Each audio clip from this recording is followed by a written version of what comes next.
ជាតិនេះលំបាកម្លេះណាយល់តែសាវតាស្នេហារួយខំអ្វីរូបខ្ញុំប្រេងកម្មប្រចាំកាយទុំគ្មានរសាយឡើយណាខ្ញុំសូមសាចាលើអាផាឡើងសតែងបានដូចផងបំណងប្រាថ្នាក្រែងមានវាសនាទេវតាដាក់ទានឲ្យគ្រាមុនធ្លាប់ធ្លួយគ្រាក្រោយស្បើយទុក្ខា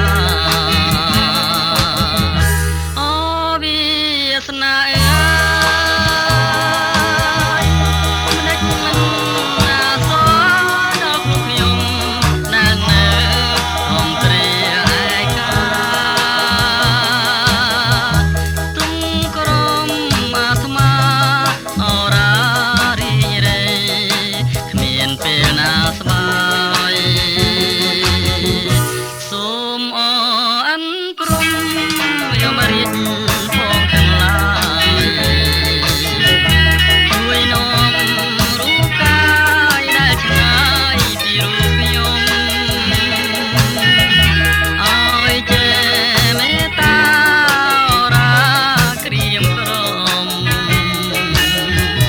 ឲ្យសាងសុខខំទ្រនំវាសនា